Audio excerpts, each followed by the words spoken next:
راولپنڈی سے مظاہر عباس صاحب سوال کرتے ہیں کہ میں نے آپ سے سوال کیا تھا کہ امام سجاد علیہ السلام کی لعنت کن پر ہے، جمعہ نماز کے بارے میں بتائیں، اور ہم ہر مسئلے میں مجتہدین پر نہیں چھوڑ سکتے ہیں۔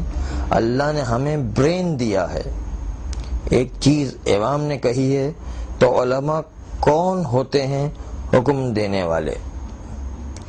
جمعہ بتائیں کہ غیبت کبریٰ کے بعد پہلی نماز جمعہ کب ہوئی ہے، 1736 سے پہلے نماز جمعہ ہوا تھا یا نہ؟ اور امام سجاد نے لعنت کن پر کی ہے؟ جناب مظاہر عباس صاحب، سب سے پہلی بات تو یہ ہے کہ امام سجاد علیہ السلام نے لعنت جن لوگوں پر بھی کی ہے، مصلحت کی وجہ سے ہمیں خاموش رہنا پڑتا ہے، اس لیے آپ بھی صرف بغیر نام کو ظاہر کیے ہوئے ان پر لعنت کیجئے جس طرح امام سجاد علیہ السلام نے لعنت کی تھی۔ کچھ فساد کے خطرے ایسے ہوتے ہیں کہ مصلحت دینی کی خاطر فقط مبہم چیزیں بتائی جاتی ہیں، جیسے زیارت عاشوراء میں اول پر، دوم پر، سوم پر لعنت، یہ جو ہے چھپا کر کے کچھ لعنتیں کی جاتی ہیں، اس لیے اس مصلحت کو مد نظر رکھ کر کے نام ظاہر نہیں کیے جاتے۔ جب امام نے مصلحت سمجھ کر نام ظاہر نہیں کیے تو ہم کون ہوتے ہیں کہ نام ظاہر کریں؟ دوسری بات یہ ہے کہ نماز جمعہ کے بارے میں کیا بتائیں، وہ تو جو ہے پیغمبر اسلام کے زمانے سے رائج ہے، کوئی نئی رائج ہونے والے امام کے زمانے میں رائج نہیں ہوئی ہے، پیغمبر اسلام کے زمانے سے نماز جمعہ تو رائج ہے۔ اور جو آپ یہ پوچھ رہے ہیں کہ پہلی نماز جمعہ غیبت کبریٰ کے بعد کنہوں نے پڑھائی، تو اس زمانے میں امام کے نائب خاص حسین ابن روح تھے، ان کی رہنمائی میں پہلی نماز جمعہ غیبت کبریٰ میں واقع ہوئی۔ ان دو سوال کے بعد، جمعہ اور لعنت کے سوال کے بعد، آپ نے دو سوال اور کیے ہیں کہ ہم ہر مسئلے کو مجتہدین پر نہیں چھوڑ سکتے کیونکہ اللہ نے ہمیں برین دیا۔ دوسری بات ہے کہ ایک چیز امام کہہ رہے ہیں تو علماء کون ہوتے ہیں جو ان کے مقابل میں حکم دیں؟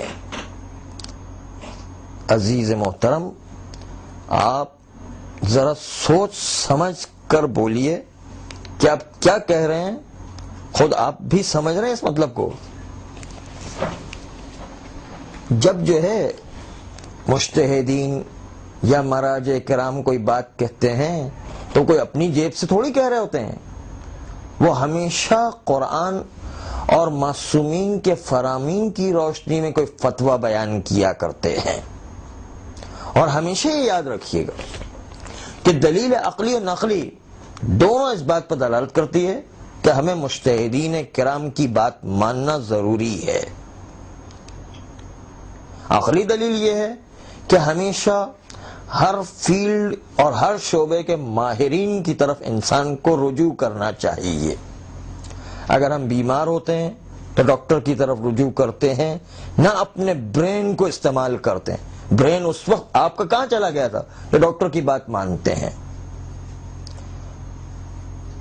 اگر جو ہے ہم کوئی مکان بنانا چاہتے ہیں تو نقشہ انجینئر سے پاس کروایا جاتا ہے۔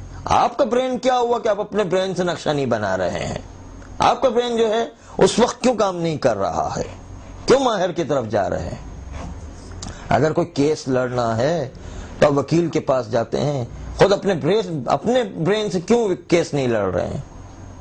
اپنے برین سے کیوں پائلٹ کو جو رکھتے ہیں، پائلٹ کی جگہ پر آپ خود بیٹھ کر کے اپنے برین سے کیوں ہوائی جہاز نہیں اڑاتے ہیں؟ ذرا سوچ کے بولے کہ آپ کیا بول رہے ہیں۔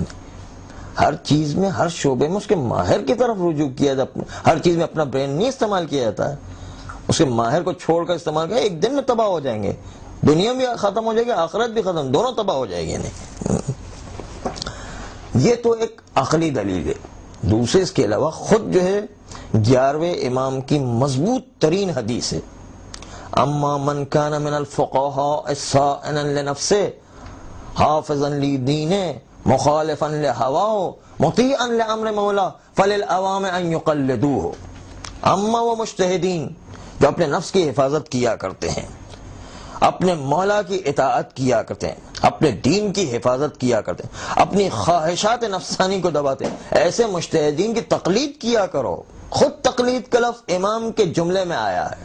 خود امام ہمیں حکم دے رہے ہیں کہ جو تقلید کرو، تو ہم جو ہے کون ہوتے ہیں جو امام کے حکم کی مخالفت کر دے، مجتہدین کی تقلید نہ کریں اور کہیں کہ مجتہدین پر ہر بات کیوں چھوڑ دیتے ہیں. اب کیا بول رہے ہیں؟ سوچ سمجھ کے بات جو ہے اپنے سامنے پیش کریں، یا آپ کے سامنے جو ہے وہ کم علمی کی وجہ سے یہ باتیں آ گئی ہیں. ہمیشہ جو ہے ہر فیلڈ میں اس کے ماہر کی طرف رجوع، خصوصاً جب امام نے ہمیں حکم دیا ہے تو ہم کون ہوتے ہیں کہ مجتہدین سے پھر کر کے اپنی مرضی دین کے اندر چلانے لگ جائیں. اور کون آدمی ہے کہ جو تقلید نہیں کرتا؟ کیا آپ قرآن کا ترجمہ پڑھتے ہیں تو ترجمے پر عمل کریں گے تو کیا ترجمے کرنے والے کی تقلید نہیں کرتے؟ تقلید کس کا نام ہے؟ کسی آدمی کی طرف رجوع کرنا. آپ والدین کی بات مانتے تو کیا والدین کی تقلید نہیں کر رہے ہیں؟ آپ جو ہے کسی بڑے کی بات مانے کسی کی تقلید نہیں کر رہے ہیں؟ کسی پیش امام کی بات میں پیش امام کی تقلید نہیں. تقلید سے تو کوئی آدمی بچ ہی نہیں سکتا ہے. اس لیے امام علیہ السلام نے مجتہدین کی تقلید کرو، جو دین کے مسئلے میں سب سے زیادہ ماہر ہے، سب سے بڑا جو عالم ہے اس کی تقلید کرو. اس کے بغیر انسان کا کوئی چارہ ہی نہیں ہے. سب سے بہترین راستہ میں دکھایا گیا. اس لیے عزیز محترم، یہ سوچے سمجھے بغیر جملے اپنے زبان سے ادا نہ کیا کریں، بلکہ سوچ سمجھ کے یہ جملے ادا کریں. یہ جملے تو ایسے ہیں جو دشمن کی طاقت چاہتی ہے وہ آپ جملے ادا کر رہے ہیں. صلی اللہ علیہ وآلہ.